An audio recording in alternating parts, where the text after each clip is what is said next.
In the ancient mist-covered peaks of Appalachia, there are unwritten laws passed down through generations. These aren't quaint traditions. They are survival guides born from a wilderness that holds secrets older than memory. And one of the most serious warnings, one that even modern skeptics hesitate to test, is simple: never, ever whistle at night. In communities all through the mountains, elders will give you the warning: don't whistle after dark.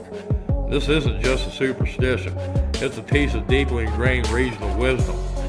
Whistling in these woods after the sun goes down isn't just making a sound, it's sending an invitation. And according to countless reports, you won't like what answers. The stories aren't about one person, but many who learned this lesson the hard way. The belief is a complex blend of European settler mythology, Native American legends, and African American Hoodoo traditions that found fertile ground in the region. The core of the warning is consistent across these cultures.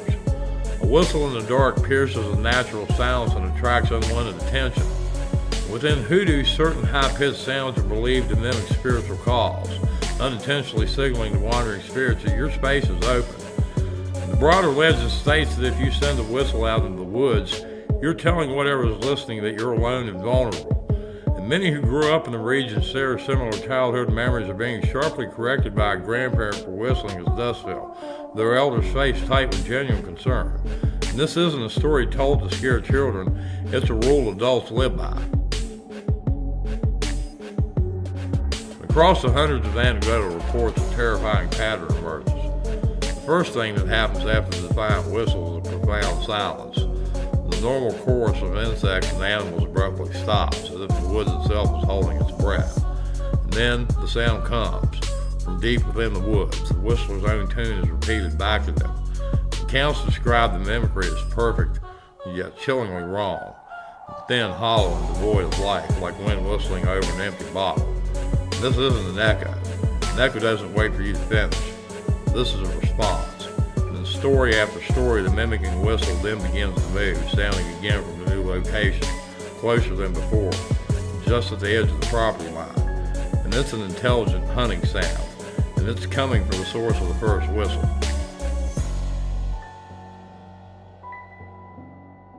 So what is it that people believe comes when you whistle? When Appalachian folklore, the term Haint is often used to describe a restless, angry, or hungry spirit. And the word and its meaning have deep roots in the Hoodoo spiritual practices of the Gullah Geechee people, descendants of enslaved Africans from the coastal south. And in these traditions, a Haint is a malevolent entity that can cause harm to the living. And whistling is an act that can draw their specific attention. Another name given to these phenomena is mimics. And these beings are said to have the uncanny ability to replicate sounds, not just whistles, but the voices of loved ones to lure you out of the safety of your home. Some traditions link the superstition to Native American legends of shape-shifting creatures like the Wendigo.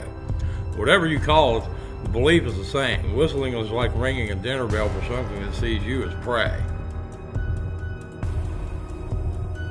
Most terrifying accounts are those where the entity drawn by the whistle doesn't stay in the woods. People report retreating inside, locking their doors only to have the mimicry follow them.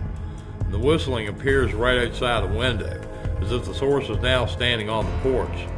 Then comes the next stage of the encounter, physical interaction. Reports describe the sound of a floorboard creaking on the porch, followed by soft, deliberate scratching at the door. And the ultimate terror, mentioned in the darkest of these tales, is when the mimic uses a stolen voice, whispering the whistler's name from just outside of the door.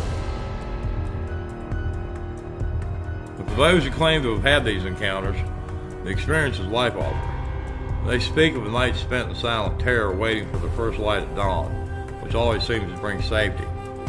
In some stories, the only evidence left is physical. Deep scratches carved into the front door or window frame. And the mountains, once seen as beautiful, are forever changed in their eyes, now viewed as ancient, powerful, and filled with a menacing intelligence. The common thread is a newfound, profound respect for the old warnings. Skepticism is burned away by an experience they cannot explain, but now implicitly trust. So the next time you're in those ancient mountains after dark and the quiet presses in on you, will you risk it? Will you purse your lips and send an invitation out into the shadows just to see what might answer? What stories have been passed down in your family? What warnings did your grandparents give you about the woods after dark? Share your own experiences of the folklore you grew up with in the comments below. I read every single one. And if you want to explore more dark corners of folklore and tales from the world's most mysterious places, make sure you subscribe and turn on all notifications so you don't miss what's coming next.